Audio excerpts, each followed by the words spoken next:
Welcome to Neurodiverse Generation, the podcast where we flip the script on what it means to thrive through neurodiversity.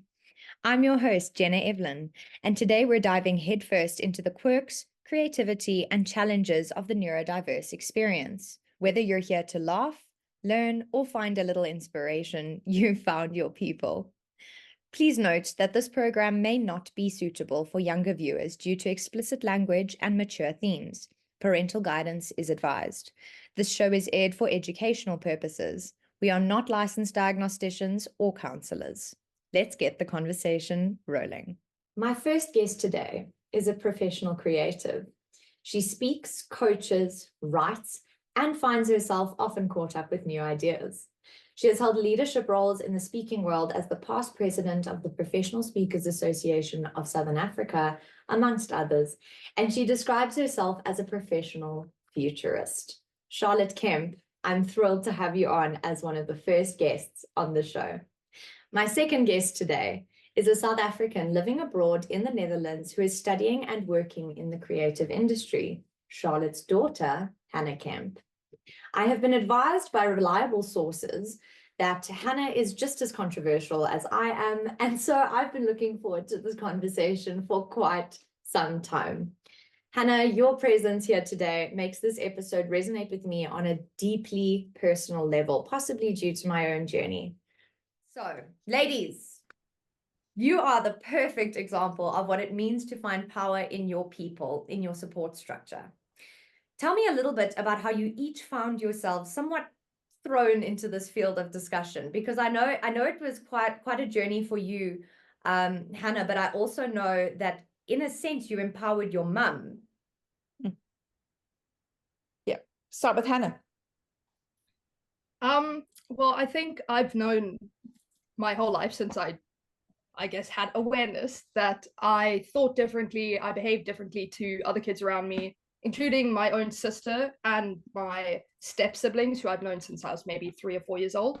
So I was surrounded by people that were very different to me, but not in like, I don't know, it was difference in how we thought and how we saw things. Yes. And how we approach different projects and problems. How you digest information.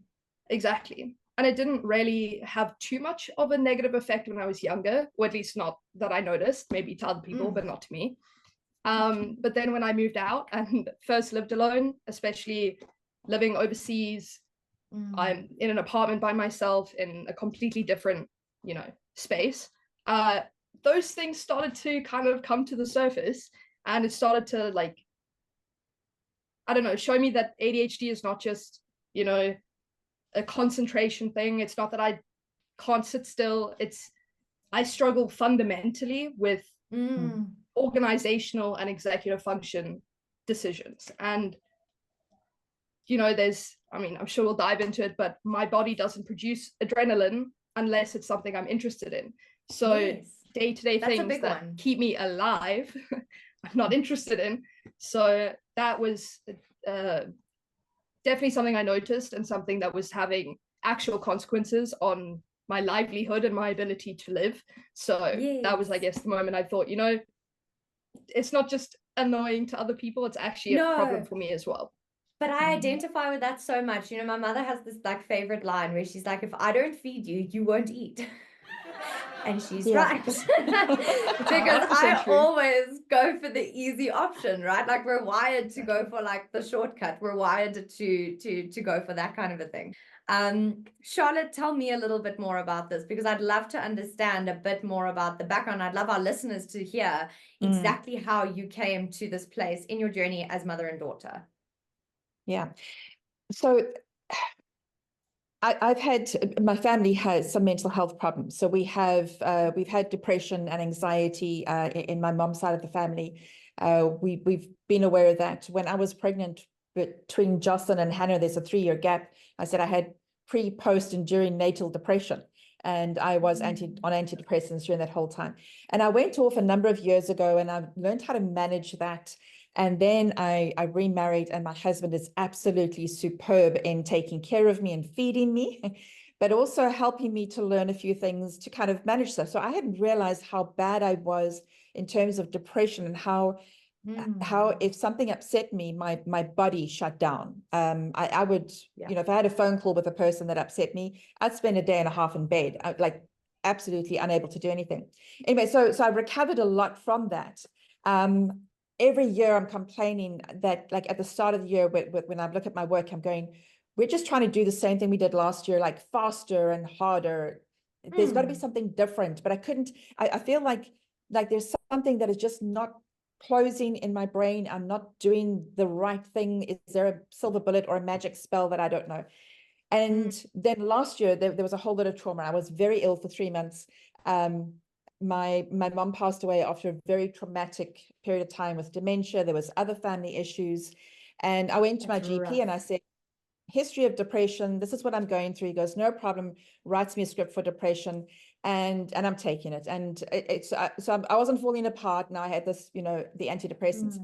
But then Hannah came home from the Netherlands to deal with her ADHD, and maybe we'll go into that a bit more, but in the conversation, and Hannah explaining to me what she was going through, the experiences she had, the way her brain worked, the way her body felt, the impact it was having on various things.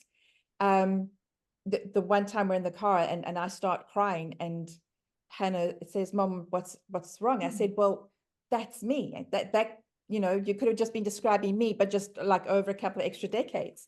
And she goes, well, Mom, of course you've got ADHD. And I'm going, oh, shit, I didn't know. Sorry. All right, then. I would love to interject, because this was such an important thing for me to realize as well. Was that dive right in. I'm sure you guys feel the same way, but there's a lot of, I guess, symptoms or whatever. There's like these phrases that we say, and we know it intrinsically because it's something we've experienced. So, for example, we'll say, you know, I'm so excited about these plans and these ideas, and I'm like, I have so many things to do, but I can't get to the point of completion or whatever. And it seems like, oh, it's a throwaway, because yes, we know that, we know. And sometimes we forget that it's not normal. And so I think my mom, at least in that conversation, was starting to realize, because I was more frustrated about the fact that I'd known this, but I hadn't gotten the help. And I think my mom maybe resonated with that aspect of it, that I've just been accepting that this is the norm, but there is something that can be changed and can be helped and improved. And my mom's sitting there at 50 something years old, just thinking, you know, I've known this for so long, and yet this is the moment that I'm realizing that maybe it's not actually normal, and maybe this is not actually how I have to live and have to like. I've looked back on some decisions that I've made in my life, and I'm going, you know, I try not to look too hard at what went into those certain decisions, and these are like life altering things, because I'm aware that I feel uncomfortable about them. And now I've been sitting down looking at it going, was I just so, like, you know, distracted, bored, obsessed about something else, that I couldn't stay in my job, that I couldn't stay in my marriage, that I made these radical, ridiculous decisions that make no sense at all.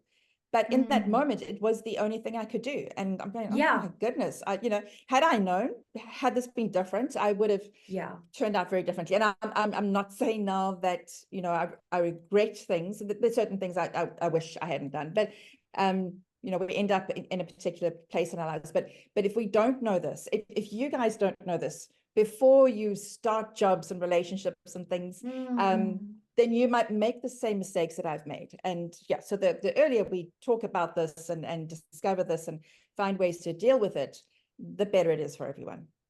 You know, I think, look, we've all got things that we wish we hadn't done, wish we hadn't said, wish we hadn't whatever, right? And I think we give ourselves a particularly hard time when those things happen in adulthood rather than childhood.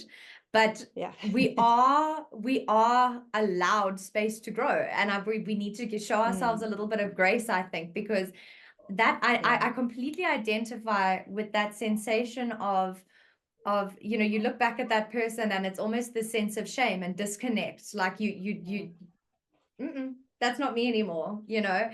And in reality, we carry these past versions of ourselves with us and through us because they influence what we do now. And I get what you're saying. There's a lot that we go through, I think, in this journey to figure out exactly how our brains work. And there's a lot to be said, shall I say, for someone who is courageous enough not only to go through this journey in such an honest, vulnerable way, but to speak about it so openly is powerful. And you're empowering a lot of other people, a lot like your daughter somewhat gave you. Hannah, I'd feel that you gave Charlotte almost permission, because in this we only really understand things from our own frame of reference. We've only been inside our own heads, so we don't know any other parameters. So it's like you said, Hannah, it's like we don't know that this isn't normal, that not everyone is going through this, right? So a little bit of grace there, I think, definitely goes a long way, Charlotte. You're one of the most incredible women I know, and I hope to hell you don't regret anything that you had to go through to get here. Thank you. Thank you very much. I'll second that one, just to say that I'm only in the position that I am in today, being able to be honest about myself and about my shortcomings or whatever, all of my poor decisions and things like that, because of my mom, because she's never shied away from it. She's never, tried to deny anything in the past. And even when we've made mistakes, it's not necessarily, we're not bad people for making mistakes. No. And I think I have felt that way before, that I felt like this is a character flaw, or this makes me a bad person, when in reality, most of the time it's just a mistake and it's not coming from bad intent. So I think my mom really taught us how to just, you make mistakes, doesn't mean you can do whatever you want and not care. Accept that you've made a mistake, you've made a poor decision, and then from then on, try your best to prevent that from happening again. And if it does, again, if it's something related to ADHD, come on, you can't fix everything overnight. But being aware, being honest with yourself that these are things that affect other people. And I didn't get that out of nowhere. I got that from my mom. I got that from learning by example. So grace shown is grace given. That is so true. And I think there's definitely been this aspect of empathy that's been I can't say exhibited, because it's not an intentional, but it's a way in which I think you grew up with your mom, where Charlotte, the impression that I get, and you can correct me if I'm wrong, is that it's a dynamic between the two of you where one instance or one event cannot define a person. And that's the double side to accountability, because I think when we think about accountability, particularly considering how much we struggle with it, when we think about accountability, we think about, okay, no, I need to be held responsible for this, and you know what I mean. And the other side of that accountability is recognizing that one event or a mistake or even a sequence of them doesn't define you as an individual. Yeah, that's gorgeous, Charlotte. That's good. Yes. When you saw Hannah get her diagnosis, how did it feel to finally see a reflection of your own experiences? Did it change the way that you viewed your own journey and yourself? Yeah. Hannah and I also have fibromyalgia, so we've been dealing with a couple of things, and you two are like carbon copies of each other. I know, we are rather. When Hannah was little, her dad said that she was my thermometer. So if Hannah was in a good place, then I would be in a good place. If Hannah was not in a good place, I wasn't. But he could tell what he was going to get from me by how Hannah was behaving. So that's fabulous. He could pick Hannah up from school and know, okay, I need to tiptoe around the wire. Yeah. Sure. But yes, so we've had the kind of the physical stuff that we've had to deal with. I've also, as Hannah was growing up, I kept looking at things that were happening, and yes, there were the crazy stories that might come out that reflect clearly that there wasn't some things weren't being completed in the brain the way there everybody was typical was, as they say. But the other thing that Hannah has, from like even before she could speak words, was this incredible deep way of thinking. And I think that is like extra unique, extra spicy in Hannah's brain, because I now know a lot of neurodiverse people, and we certainly think differently, but Hannah's got a depth and a way of seeing things, which is quite amazing. So as she's growing up, I keep saying to teachers and to her dad and stepmom, I'm like, there's something about how Hannah thinks. And they kept saying, no, it's okay, she's doing fine, or it's just because we moved schools or whatever. And I felt deep down like there was something that needed to be addressed, but I couldn't put my finger on it, so I couldn't force the issue. And then when I got to matric, like last 2 years of school, Hannah really struggled with being at school the whole time. And my heart was breaking because I now have— you want to help your kids. Yeah, but I have a lifestyle set up so that I can sit here and work. And if I can hold myself together for this hour and then I finish this meeting, if I'm not good, I can go to bed. But Hannah has to stay in school until the end of the day. And so we found a couple of little ways to work around that. I not necessarily sanctioned. Not necessarily sanctioned. Yes. Yeah. We found ways. But you got to do what works for you. Yeah, 100%. But when Hannah left school, I was saying, and I was hoping for her, that Hannah must design a life for herself that she can move in, physically and mentally, that is not defined the way it suits other people, because Hannah cannot fit into that. And, so whatever Hannah's career ends up being, however or wherever she lives, she has the flexibility now to do that. And I think we're in the right— adaptability. Yeah, the right time of the world to be able to set up a career like that and to understand what's going on and to take advantage of it to do something amazing and not just conform to what, society wanted. I love that guidance. I love that guidance though, because that is some golden advice that neurodivergents usually pay like top dollar for. That advice of tailor your environment to suit you, not the other way around. That's so true. Wow. Okay. You both mentioned frustration with late diagnoses. So where am I? I lost it. I found it. How do you think things might have been different if you'd been diagnosed earlier in life? Do you want to start us off, Hannah? Ooh.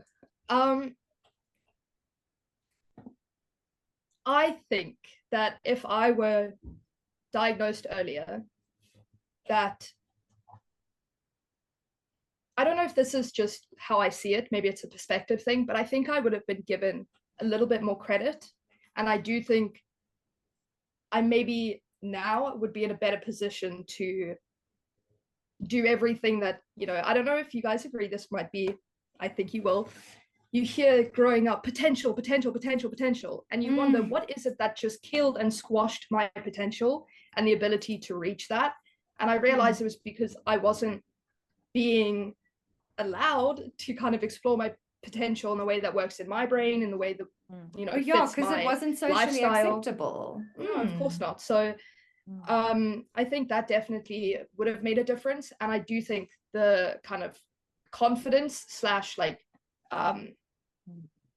how I see myself, because I give myself a lot of shit. Like I think one of my main emotions is guilt, 100%, and shame. And I just feel so guilty about everything. And then I will think about people, friends of mine or people around me who behave so incredibly poorly and don't care. They don't have any sense of responsibility. So I wonder, why am I dealing with, the mental health aspect, but also the guilt of trying to change and improve myself when no one else cares?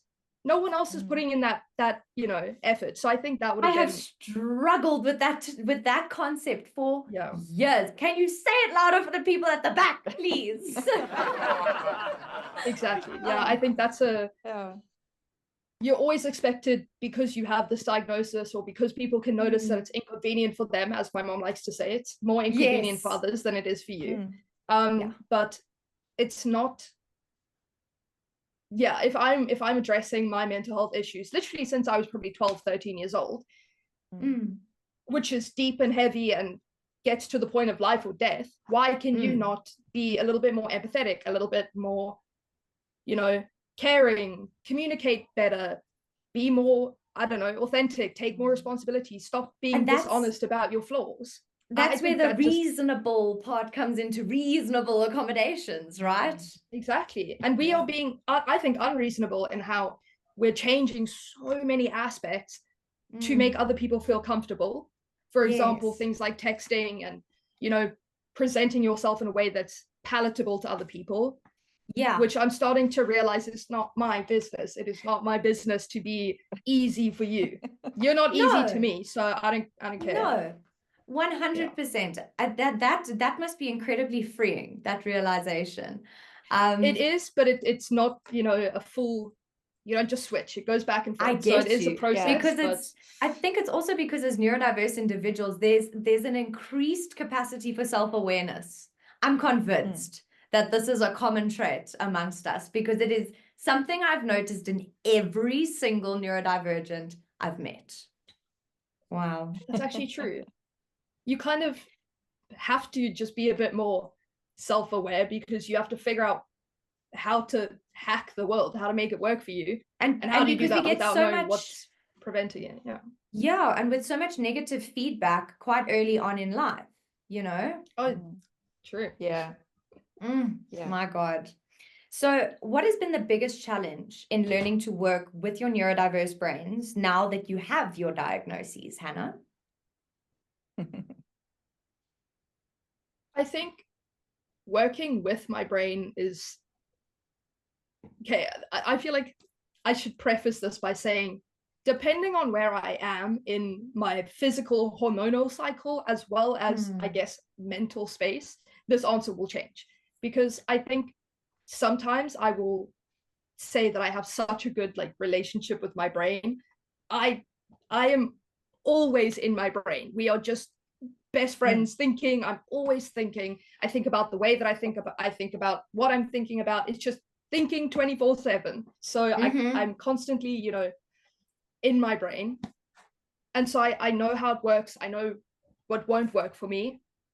I do think maybe sometimes that prevents me from trying, because I think immediately, oh, I can't do it, so might as well not try. Maybe that's, a big thing. But I think most of the frustration is less with my brain and how it works. I've kind of figured it out by now. It's now trying to get to the point of, for example, I've fully hacked certain aspects of my life to work perfectly for me. So for example, laundry doesn't pile up, and I can sort that out, even eating to an extent. But the one I have not figured out is my dishes. That's the one thing I cannot figure out. I can't hack the dishes. And I used to have a dishwasher, which I used to use as storage for documents and papers and things. I didn't even put dishes in there. So that to me, I'm like, I know that it's weird up there, but I would like some things to just be taken down to a level that I can, there's something a little bit more manageable. I'll give that as my answer. Teach me your ways? Please, can you teach me your ways? Because dishes aren't my department at home. Dishes and cooking are not my department. I made that very clear at the beginning of my relationship. I was like, that's not going to happen. You're not going to come home to a cooked meal. No. I can guarantee you that the laundry will be done. As for it being done, all in one go, as in you put the laundry in, you hang it up, and then you iron it and fold. That doesn't happen. Those are like 4 separate tasks to me. Over 8 or 9 days. Thanks. Thank you. You need to have a chat with my boyfriend, I think, Charlotte. I hate to show there's a quarter left of it to be taken down, because I can't even take it down in one step. A little bit more about your side of things, because I skipped a question, I think, with you. I want to know how things could have been different if you'd been diagnosed earlier in life. How do you think things could have been different for you? And then tell me more. Okay. There's in my mind, there's almost like 2 phases of my life. And in the one phase, I was doing all the conventional, straight-laced, expected things. And Should've, then could've, would've's. Yeah, and then, but I was good. It was good. It was the white picket fence, and then stuff happened, and now I'm in this phase, and my husband really has been amazing. He is the most accommodating guy. It is like Shout alien. out, Richard. Yeah, and I said, honestly, sorry to interrupt, but yeah. No one should look at Richard or my mother and his relationship and think, I want that, because unfortunately, I do not think anyone will be like Richard. He is literally, and I'm ruined for other men forever. Yes, it's not like he even there's nothing in his that he has to change his behavior. He just will do absolutely anything and everything to accommodate what is necessary to make my mom and his like space happy. And he's not, it's not a problem. Makes. Yeah, what a massive difference. The right partner who understands, absolutely brilliant. But part of what I learned from Richard was this grace, and I love that you use that word.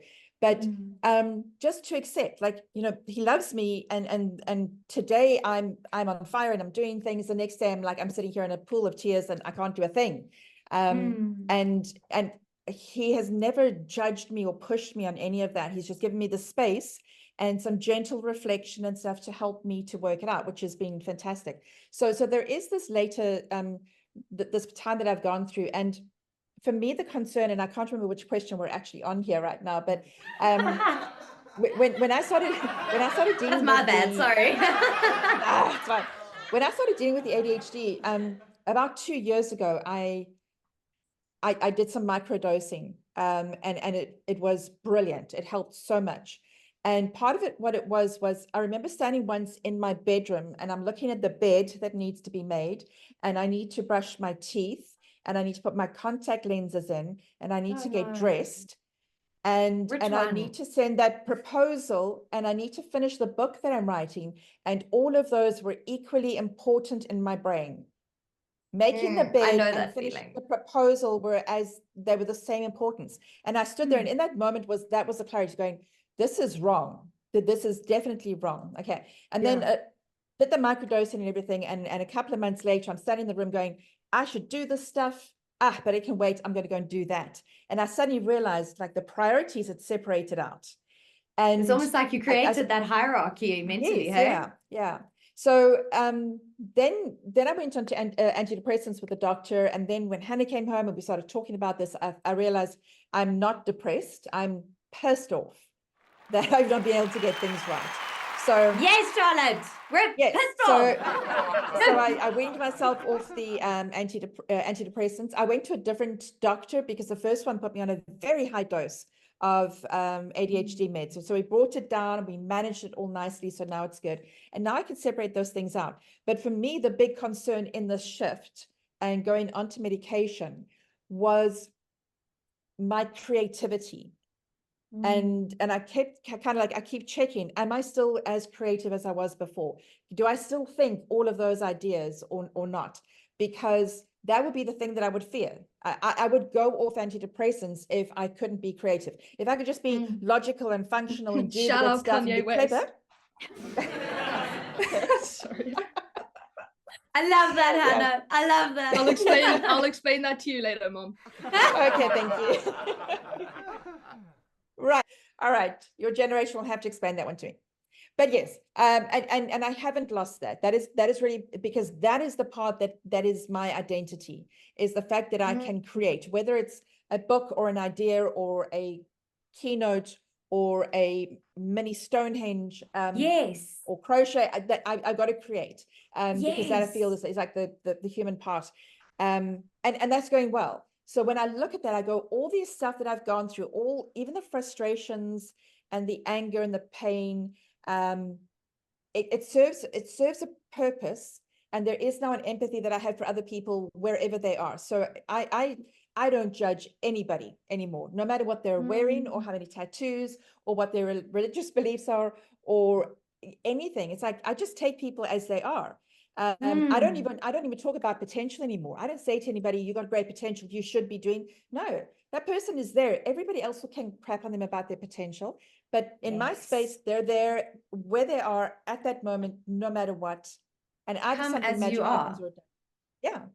And that for me is just, I don't have to hold all of this burden of judgments of other people. So it's a huge relief. I was gonna say that must be incredibly liberating, because you're freeing yourself from expectations as much as other people.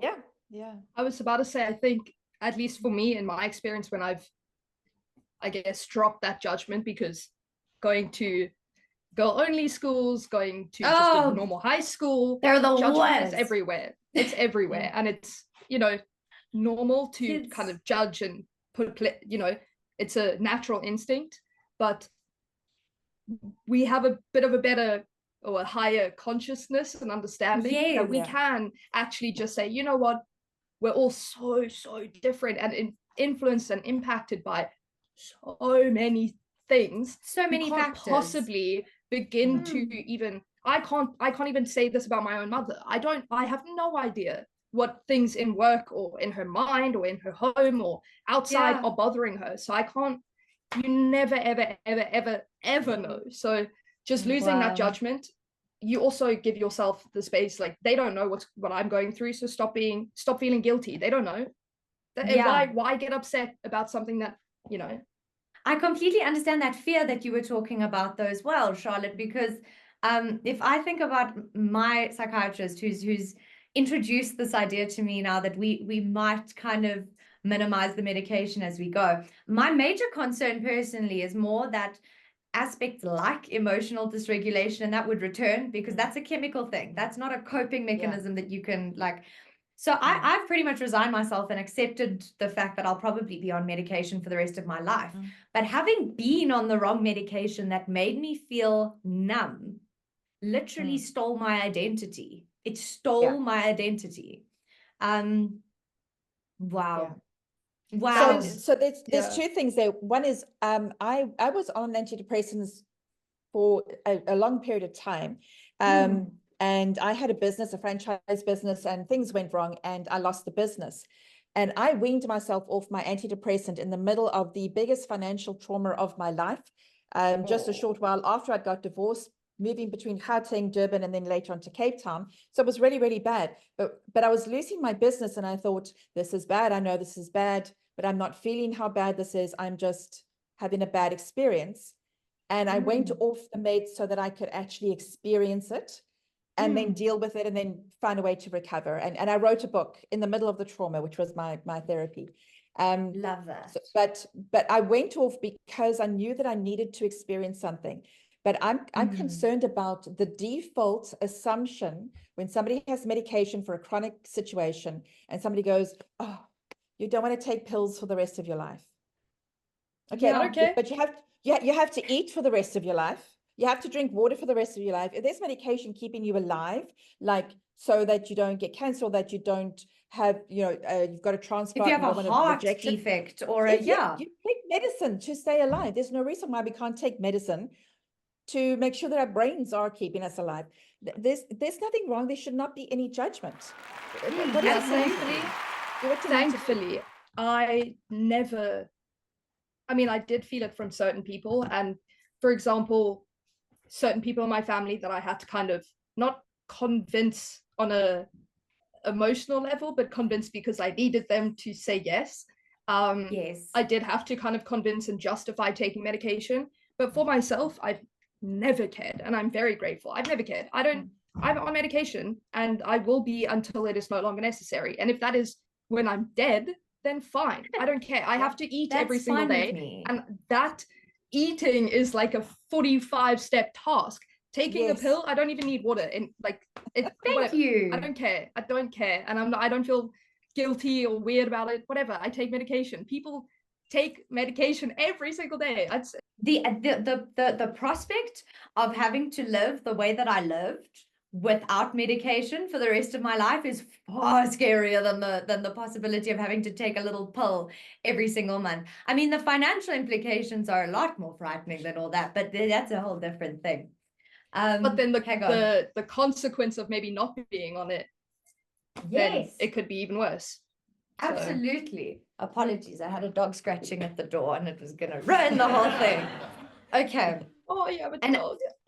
Oh my gosh, I have a little duxie called Tina. You would love her. Oh my, she features in so many of my podcasts. A sausage dog? Do you want me to fetch her? I'll cut this part out. It's fun. Yeah. Please. Nobody minds. No, I think everyone wants to see this. Use my headphones here. I'm coming. Tina. Oh my God. This is Tina. Tina the Queen Wiener. Tina. Hang on, I'm gonna adjust the name so Tina. You can see her. And I didn't name her because she came from the SPCA like that. I got her when she was 8 years old, and she lets me do anything I want. And she just kind of sits there, She's very expressive doll, and she's got the bombastic side eye like no one's business. So I love that. There's also an aspect that you raised just now, Hannah, that was really interesting to me from a psychology perspective. If we look at things from, I mean, look, we know Freud's ideas of psychosexual development and all these crazy things have been widely discounted, but a lot of the basis of psychology, the way we understand it today, is still based on those premises. And he had this theory that we all have, it's almost like a both sides of the coin, right? So we've all got our chaos, our aggressive, cruel tendencies that he hypothesized was a part of human nature. And that, I think, has been such a difficult one for humanity to stomach, that no one seems to have resolved that question yet. Because if you look at situations like what you described in that judgment that you experience in school and that you see happening all around you, right? Do you think that might come from something that we're innately wired towards, or is it a choice? One might ask, right? I think it's not either. I think part of it, yes, there is, at least from what I've seen. I'm only 22. I'm a newbie in this life, and I also don't know if I have previous lives. So exactly, I think I might be, but I think there must be some kind of like instinct towards it, you know, out of protectiveness. I'm sure you have to kind of judge a safety aspect. As women, I will never not be judgmental in that aspect, because I would rather somebody think I'm a bitch than end up dead. I really don't care. But beyond that, I think there is kind of a natural instinct towards being a bit more, you know, wary. But then you get pushed into certain environments, and then you have, and it's a social reaction. media. I know people, you know, shout social media, all the stuff. It's just a tool. It's just a platform. That's not the problem. The problem is the heightening of these, you know, dynamics that are on such an insanely big scale, with maybe a little bit less context and understanding. When it's online, you just see something and you accept it, you move on.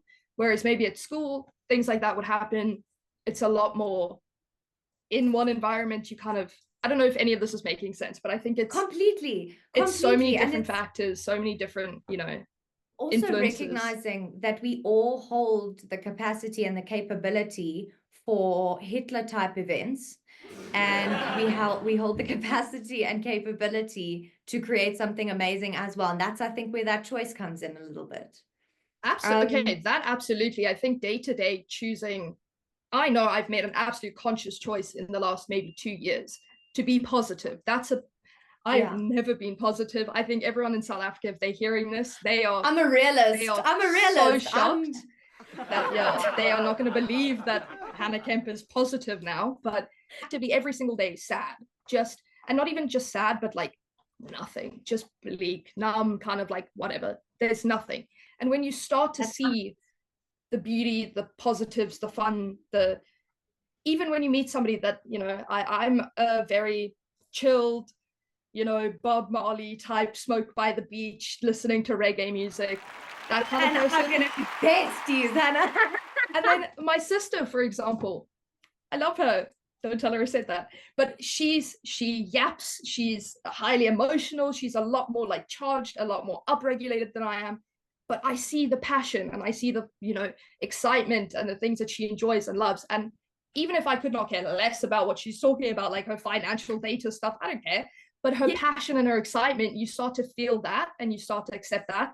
I think that's a human interaction and a human thing that everyone should be trying their absolute best for. And once you do, it's just the change, because I know what it's like not being like that and actively trying to be glum and, you know, feeding into my depression. When you take your mind out of that. I know exactly what you mean. It's that mentality of, I'm going to expect the worst so that if the best happens, you know, that's great. And if the worst happens, I'm not disappointed. Yeah. My mom, we had a holiday over Christmas and everyone was expecting the best. And grumpy, depressed Hannah was like, oh, fuck this. I'm not going to enjoy it. I don't want to go. Oh, 18-hour drive, whatever. And 18 hours? There and yeah, we drove from Cape Town to Durban. So you couldn't fly? You know, they have those now, planes. I don't remember why we didn't, but regardless, I had the best trip. because I had not even just zero expectations, I had negative. So everyone else was disappointed. I was stoked. I had the best time ever. I enjoyed it so much. Loved the beach, loved the little quirky house that we were staying in. Oh, it was fun. I love that. But yeah, we love that. Mindset, how you think about things, that definitely changes. It's the lens, I think, through which we see a lot of these pictures. Absolutely. Yeah. How has your relationship as mother and daughter changed as you've both embraced your neurodiversity? Mom, I've been talking too much. You go ahead. Let's go, mums. Wow. I'm not entirely sure how it's changed, because it's also kind of the Hannah's far away. So all right, let me go back to when she was born. Let's go back to the beginning. We're going back to the beginning. Years. Yeah. So the very first thing is that we had planned to have 3 children. Hannah's the second, but I had to have an emergency hysterectomy when Hannah was born. This was traumatic. It changed my identity as a woman. I literally was they, them for about a year. I was Hannah's mum, but they, them. I had no other gender stuff going on. Femininity. Anyway, so we moved past that. But Hannah and I were very close. I kind of we bonded very quickly. As Hannah was a baby and everything.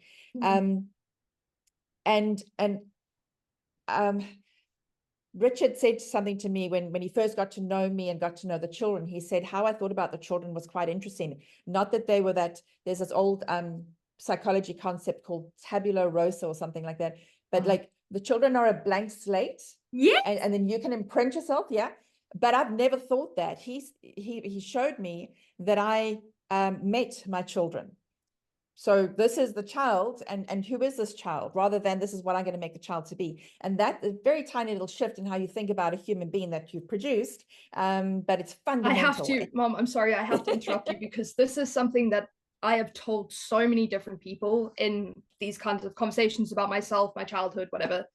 And probably one of the most important things that my mom has ever done is meeting us. There was no expectation that we were something she was going to create. We existed, obviously maybe not in that moment yet, unless you think about time being on a loop or whatever you might want to think.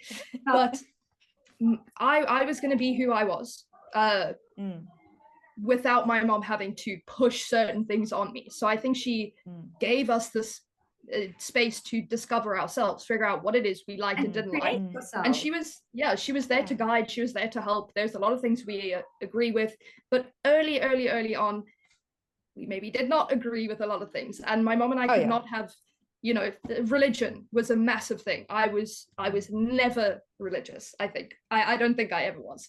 And my mom and my dad, they were religious, Christian. So that immediately, my mom never even put that, which I think a lot of people don't even think about, because your parents are Christian, you go to church, and that was the thing for a little while. But there wasn't an expectation that I had to be and I had to believe and everything. It was just more, okay, that's not who you are. You don't believe that. You don't. Okay, fine. And I don't know. I didn't feel too pushed. And when I did push back, maybe there was a bit of resistance, but it was. I was given the space to push back and say, I don't want to go to church. I don't want to go. And I didn't get, the kind of conversation that, sorry? You were given autonomy in that sense. Absolutely. I mean, mom met you were. Exactly. Exactly. That's high. That is one of the pro-parenting tips I can offer any parent. And you are meeting a human being that is going to be who they are in spite of you, regardless of you, or whatever it might be. But absolutely. So we could spend a whole couple of hours just talking about the religious version of this I had the same fight with my mom, by the way. But I would just want to go a little bit further in Hannah's life. But I was divorced by then, and their dad had remarried, and Hannah's stepmom's got 2 children. So there was a whole family, and because there were so many, and because they were both working, everything was a very well structured life. Richard and I were a lot more bohemian. We keep moving around and living in strange places and stuff. So there was this kind of like me. just, yeah, that nomadic. You know, so Hannah and Jocelyn had to kind of navigate between this, and a couple of times. Their dad is great, and he has really done a great job. Very generous. I absolutely will not fault him on any of that. But there were some parenting things that I got very frustrated about. You know, Hannah and Jocelyn would tell me, and I would get stressed. But I can't go to him and tell him that he's got to behave in a different way. That's not going to work. So we never told each other as parents how to behave after we got divorced. But then it dawned on me one day what the difference was. The philosophy is he's the dad, and he's trying to protect the children and keep them safe. And as the mom, my job was to push them out and make them go further and further away from me. So like an elastic band, and you push them and they come back, and you push them and they come back over and over until they go all the way to the Netherlands. But it's the mother's.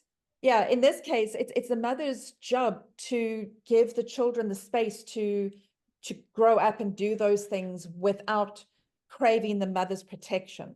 And I'm not sure if that is every other mother or if that's just me, but there was a really painful time that Hannah and I were very close, and then then Richard and I got together, and then Hannah had to find out what her identity was apart from me. And she pushed back a lot, and it was painful and horrible. And I felt like my heart had been ripped out. But as I'm sitting there going, this has to happen. This is the right thing. Yeah. This is the right thing. It doesn't matter how bad it feels right now. And then we've been able to now talk about it and have like a much more adult conversation about looking back. And there's a couple of things that we've done to each other. There was this Mother Teresa comment that was made once. Okay. Made no sense. Okay, Explain yourself. I am in a bad mood, and my mother says, go put the dishes in the dishwasher. So I say, fine, I will do that. And I am fuming. I have no idea why, but I'm fuming, and I'm putting them in. And Miss Ma'am comes and says, that's not how you do it like this. And she's over me, and you take over a task that I'm doing that you told me to do. I will lose my mind. I don't know why in that moment I thought Mother Teresa was like the queen of dishwashers and like dishwasher packing. But in that moment I was like, it's not like your Mother Teresa. And I shut the door and I walked away. And then the next day we're in the car. And it's like kind of vibes are fine. I mean, my mom and I would fight, and within like half an hour, an hour, that like anger was gone. But then it would just take a little while to then talk about it, but it was fine. But the next day, sitting there on the way to school probably, and I go, did I really just call you Mother Teresa yesterday in the middle of an argument? And she's like, yeah, I don't understand. I don't know why you said that. I was like, I don't know. I was just pissed off. Okay. But yes, there's been those fights for sure. But I'll tell you, in that same kitchen, Hannah did something else which was so amazing. I was in a bad mood, and I was snipping at everybody, and Hannah had gone into the kitchen, and I came in, and I'm snippy, and Hannah turns to me and she says, have I done something wrong that you are angry with me? Or are you just in a mood and you're taking it out on me? And part of me wanted to go, I'm a mother, you will not speak to me that way. And the other part of me is going, damn. Yeah, Hannah, I'm sorry, I'm in a bad mood. It's got nothing to do with you. It's my bad. And I walked out, and I thought, nobody has had the courage ever to say that to me. And I know that I've done it to thousands of people. Yeah. That's the relationship, that we can say those things and know that we love each other and care about each other, but we can actually call each other and stuff. And that has been hard won. Yeah. And that's, you know, a process that's equal buy-in. That is a huge thing, is I can be as authentic as, you know, take as much responsibility as I want in other relationships, and, you know, but at some point you start to feel like you're the one kind of carrying the weight. Whereas with my, whereas with my mom, you know, I've never felt like I'm the one carrying it. I'm the one putting in the work. Right. Take a moment. Is it up? Can I have a moment to the little, I want to say wardrobe malfunction, but I just saw a washing pig go across the I've got my own little wormhole there, see, over here. Have you ever tried sticking your hand through? What happened? No, so the other day, Jocelyn bought me a chocolate. She called it a sad day chocolate. She said, I've hidden it somewhere. She did tell me. And yeah, so I'm doing something, and then the lighting changed and this changed. So I went to move the wormhole, and this chocolate came flying out of the wormhole. So it's magic. We should all have a wormhole, actually. Yes. ADHD. I would love to. Talking also about what you went through, Hannah, in that like kickback when mom was saying, okay, it's time that you need to establish this identity apart from me. I went through something so similar, and I interpreted it quite heavily as rejection from my mom when she sent me to boarding school. I interpreted it at the time as she doesn't want me around. I'm inconvenient. As you say, I'm not worth it. And it comes down to, in retrospect, the fact that we could be saying exactly the same thing in English and in French, but we won't understand each other because we're speaking different languages. And sometimes keeping that in mind and creating that, like you said, that balance, like meeting people where they are, makes all the difference in translating that. For my last question for you guys, my last question, I promise. What advice would you give to others who might be struggling with the decision to seek a diagnosis, especially if they feel it's too late? Okay, bullshit. It's never too late. Yeah. If you have it, you have it. The diagnosis is just it's not too late. My mother and I both would say that we got it late, and we are 30 years apart. Yeah. And I still think my mother is just as grateful as I am that we have the knowledge. But I think another kind of aspect to it is that, sorry, babe, but if you have it, you have it. Getting a diagnosis is not going to change it, like the fact. But what it could change is how you perceive yourself, how you view yourself, how you view others, and maybe you'll start to learn some tips and tricks on how to navigate life easier. I mean, it's hard for everyone. Life is hard for everyone. You don't need this extra layer of difficulty. And if you're in the position where you can get a diagnosis and you can get some treatment, try. The harm, I don't believe, is in trying to get better. I think the harm is in trying to deny that there is something awry, let's say. Yes, I love that. That's good. Yeah. But for myself,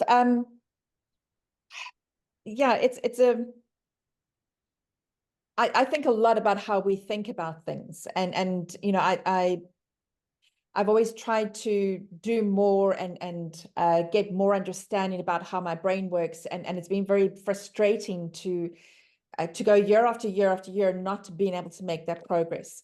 So now that I've got it, I feel like I've got an insight about how I can actually deal with my brain. When I was a younger mother, clearly I made a lot of mistakes, and values and everything has changed between what I was back then and what I am now. But part of it was this thing that we all do strange things or make strange decisions because of something that might have gone wrong. Okay, so if you say to somebody, why did you do that? They're going to get defensive because they did that because they made a bad decision.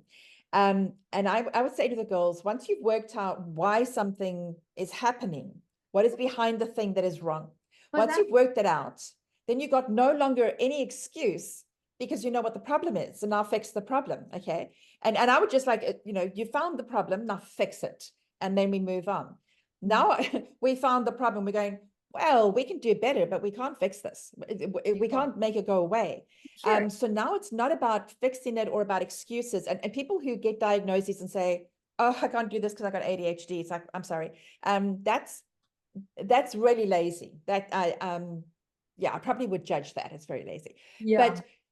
But once you know, then you can give yourself that space to do things. So this week I had a lot on my plate that I wanted to do. And Wednesday I had a few things in the morning, but as the afternoon wore on, my brain just kind of just wound off and it could do nothing. And I'm sitting at my desk doing nothing. And I just kind of get up and I move through the house and I can't do a thing. And I'd taken my meds and everything, but I could not do a thing. So I said to my husband, I'm going to go for a walk. I said, no, actually, I'm going to go for a drive. So I went to a craft store and bought stuff. And then Thursday I sat down and I just flew through work. I produced more in Thursday than I have in like any other week. I don't know, 100 years Yeah. worth of work done in like a week. Yes. It is another level of like, wait a minute, this is possible. But also working that level of like intensity, at least for me, is just, I don't want to. I don't feel like that's necessary or beneficial. So I'm happy to, sorry mom, but to like be just, you know, heavy, do a ton of work and then chill, have a good time. If it works in that day, if it doesn't, just see how it goes, go with the flow. No, well, I'm learning how to do that, and I think that is the thing. It's you know, I could keep going on year after year just feeling like I've screwed up somehow, or there's something wrong with me. Now I'm going, this is what I'm experiencing, not that it's wrong. And I know that there are different people who you know, think that this is really a bad thing that needs to be addressed, and others who think it's a superpower, and that's all fine. But for me, this is how my brain works. Now I need to learn practical things of how to deal with that, as well as, you know, medication and meditation and anything else. But I've got to find that ebb and flow so that I can experience my life in a way that suits me better rather than trying to force it. So it doesn't matter how old you are. There's an old story about a bonsai master, and bonsais take many, many decades to come, and in his last year of life, he was still planting seeds for new bonsais. So it's not too late for us. I love that. I absolutely love that. And I think what you highlighted to me as well is that self-compassion plays a massive role in the difference between victimhood and taking control of your life. Yeah. Absolutely. Okay. Wow, guys, this conversation has like off the rails. And for our listeners, we actually had another conversation prior to this, and I was convinced, like, I was like, there's no way we're going to be able to replicate that kind of quality. And I thought, just because I can chat with the two of you just forever and a day. So insights and your relationship are so inspirational. I have to thank you guys so much for coming, not once, but twice. All right, and Jenna, I want to say something before we finish. That, you know, your parents and I were friends, so I had heard just a little bit about this. They didn't reveal anything, so don't worry. But when I told your mom that Hannah and I have ADHD, that gave her permission to talk to somebody else and just kind of like, you know, get some comparison, which was great. But when I saw your speech at the PSA SA conference earlier this year, I was absolutely blown away. So that speech was fantastic. But what was amazing was having a conversation with a few people afterwards. So many people were really impressed. There was still one or two really straight-laced people going, yeah, but is it appropriate to have that kind of conversation? And I'm going, damn it, yes. Yeah. Because in-person event was at the PSA convention 2024. It was my first ever like talk whatsoever. So I had no idea what to expect. And the response was truly overwhelming. It was just amazing, the amount of support and encouragement that I got from everyone there. And it's what prompted me to start Neurodiverse Generation. Yes, that's so good. And I remember going to you and saying, you know, quietly during one of the breaks that, you know, Hannah had come home, she got her diagnosis, that gave me permission, and what you were talking about was so important. And without revealing anything, there are people now who are actually have diagnoses and have medication because you spoke up. And that is why this has to happen, because there is a person who was sitting there going, in my family, I am wrong and broken and screwed. And that person now is on the road to finding out who that person is for themselves, because of you. So this is what we have to do. Good, because otherwise there are people sitting in the dark in pain, and we've got to deal with that. Wow, Charlotte, I think that feedback has been the most rewarding thing I've had in recording this whole flippin' podcast. I mean, all the episodes, all of them, in everything that I've done for Neurodiverse Generation. Thank you. Thank you for telling me. I think you mentioned earlier, you're saying, you know, you guys are going to give the space, you guys are going to, you know, allow other people, but just remember, you're the one facilitating and being the number one that is going out and saying these things. And getting people on and having these conversations, and even for me to just talk about it, it makes me feel calm. I was very stressed this morning and not having like the best ADHD day. Yeah. And now just talking about it, I'm just like, just take a deep breath, just take the day as it is. And that comes from you. That comes from being able to have this conversation and not feel weird about it or like it's a big deal, but more just let's chat about our experiences. So thank you, Jenna. I'm gonna fucking cry. Stop. Oh gosh. Guys, you inspire me so much. I want to ask quickly, where can people contact you if they want to reach out to you, if they have stories, if they want help, if they want resources? We're going to post a few of those resources in the description below, but if they want to reach out to you and find out more about what you do and what you offer, where can they find you? Okay, so my website, charlottekemp.co.za. I'm kind of refocusing on some of the work that I'm doing. And part of that is an expression I got just this week that I facilitate thinking for future fit for the future. So facilitate thinking that's fit for the future. And part of that thinking is realizing that we think differently, and that there are different ways of thinking, and we can be intentional about how we think, and understanding this neurodiversity, which so many of us have, so much of a population has, and if we keep squashing it because it's not convenient, we're missing out on things being future fit. So I'm going to be reflecting a lot more of that on my Charlotte Kemp website. Otherwise, on LinkedIn, I can always be found there. Oh, fabulous. Jenna. And then Hannah, would you like me to include your Instagram, your LinkedIn, anything in particular? Yeah, absolutely. LinkedIn and Instagram, I'll send it to you because one of them is Hannah with an H and one of them is Hannah without an H. Anyways, but yes, anyone who's got any questions, any conversations, you can ask my mom. I love to have these conversations. I've chatted to a couple of people, just being connected via other people. Yeah. And it helps me, it helps other people. We all come from so many different experiences that sometimes you'll say the same thing and hear it or see someone else hearing it differently, and then it shows you another side to it. So I'm happy to have any conversation about anything to do with this. Talking about this is healing it for sure. Oh yeah. Creating this conversation is so important. Absolutely. Thank you for your vulnerability, for your insight, for your wisdom, for the laughs. Guys, I hope we can have you on for a second episode. Absolutely. And for the rest of you who are watching, please tune in next week for another episode. Amazing. Thank you.